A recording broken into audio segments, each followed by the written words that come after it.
ഈ consumer protection act ഒരു സ്ഥിരം ചോദ്യമാണല്ലോ. ഈ ക്വസ്റ്റ്യൻ ഒന്ന് നോക്കിക്കേ. സ്റ്റേറ്റ്മെന്റ് നമുക്ക് നോക്കാം. Right to safety.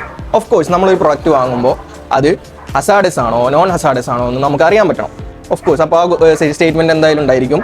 Second statement right to be informed. ഈ പ്രൊഡക്റ്റിന്റെ അളവ്, ക്വാണ്ടിറ്റി, ക്വാളിറ്റി എല്ലാം നമുക്ക് അറിയാൻ പറ്റണം. ആൻഡ് മൂന്നാമത്തെ കാര്യം റൈറ്റ് ടു ചൂസ്. ഏത് പ്രൊഡക്റ്റ് ഏത് വിലക്ക് ചൂസ് ചെയ്യണം എന്നുള്ളൊരു അവകാശം നമുക്കുണ്ടാവണം. നാലാമത്തെ കാര്യം റൈറ്റ് ടു ബി ഹേർഡ്. നമ്മൾ ഈ പ്രൊഡക്റ്റ് വാങ്ങിയതിന് ശേഷം അത് അപ്രോപ്രിയേറ്റ് ആയിട്ടുള്ള ഫോറത്തിൽ നമുക്ക് അതിനെന്തെങ്കിലും പ്രശ്നങ്ങൾ ഉണ്ടെങ്കിൽ അത് കേൾക്കാനുള്ളൊരു അവകാശം നമുക്ക് വേണം. And right to redressal. നമുക്ക് ഈ പ്രശ്നത്തിന് പരിഹാരം കണ്ടുപിടിക്കാനുള്ള ഒരു അവകാശവും ഉണ്ടായിരിക്കും.